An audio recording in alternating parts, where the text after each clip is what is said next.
Hello and welcome back to my channel. My name is Aisha and you are most welcome back to my channel. So today we're gonna talk again about the Ugandan healthcare system.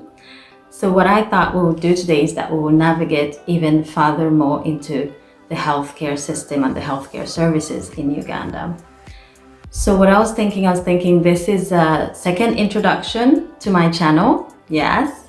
So I was thinking that I would amplify our knowledge about the healthcare system and the services given in Uganda today. All right, let's get started. So the healthcare system in Uganda is overseen, of course, by the Ministry of Health, by the government basically. So what do? What they do is they are responsible for implementation of services, policies, infrastructure, quality control, health data, what else? All that you can think about under the umbrella of health services and healthcare system. So that's what they do. Also, the government runs part of the healthcare services. And from what I understand, it's about 66% of what the government offers everybody. So what happens is that the government runs healthcare services through districts and general hospitals, government-driven hospitals, and then the rest of the healthcare services are private healthcare services or commercial health care services. These are of course driven by private people and overseen by the Ministry of Health. You have to get your license to open a hospital, a pharmacy, a clinic, or what have you. So that's how it works in a nutshell. Of course, it's more complicated than that. Apart from that, the private sector is a very big part of the healthcare system, of course. And so the way it's built is that the hospitals, most of them are faith-based hospitals. So you have the Catholic medical centers, you have the Orthodox, the Muslims, and the Protestant medical centers. Of course, you don't have to subscribe to that specific religion to visit the hospitals. Say you go to a Catholic hospital, but you're Muslim, you will still get healthcare, of course. They do not discriminate like that, but that's the way it works. The hospitals are health-based, private ones, most of them. There are probably some hospitals that are not health-based, but the private sectors are mainly health-based.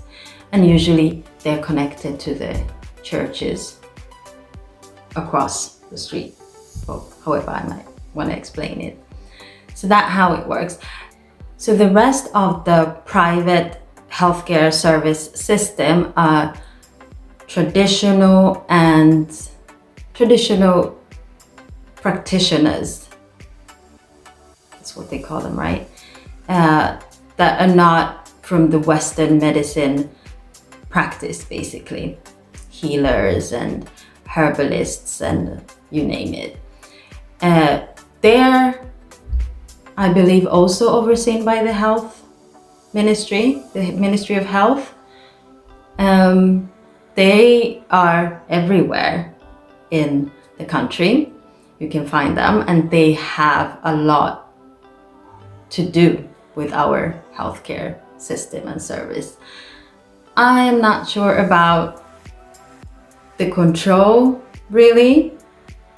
I'm not sure. But people in the country do trust and believe in healers, traditional medicine, because that is part of our history and tradition, basically. So in this part, when we're introducing, we're definitely going to talk about traditional healers, herbalists, our history in that is away from the Western medicine. We're definitely going to talk about that. It will come up at some point or the other. We will discuss the good, the bad, and the ugly about that type of practice. So back to the healthcare services. So the Ministry of Health is responsible for the overview. They are responsible for making sure equality of health and also access to health. Everybody has a right to have access to health. Just right now, of course, during the pandemic, the Ministry of Health is making sure that everybody has access to the vaccine, if they want it, of course. The healthcare system and service in Uganda. So as we go about on this channel, I was thinking that we would layer up and have a kind of, it's not going to be a straight line. It's not going to be, but my ambition is to basically introduce the healthcare system in layers and hopefully somehow through this whole process try and make it understandable, available,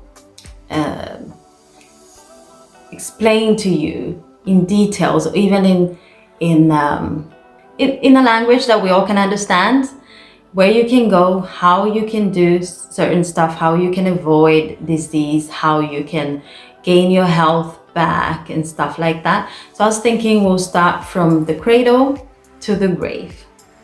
Just like I said, it's not going to be a straight line because life is not a straight line. But I'm going to try and walk you through the healthcare system, your personal health, probably your relatives' health, and try to navigate you through different layers of health. Does that make sense? Like how you can go by to maintain your health, to get back to good health if you've been sick or have any chronic illness. We're going to talk about lifestyle diseases. We're going to talk about women's health. I think I already said that, but this is just a second introduction and just a way to let you know what my channel is going to be about. I am so excited about this journey, and hopefully you will be with me through this journey, and I hope that you come back. Stay tuned. I'm really excited about this. I hope you are too. So stay tuned, come back, subscribe, like, comment, and thank you. Bye.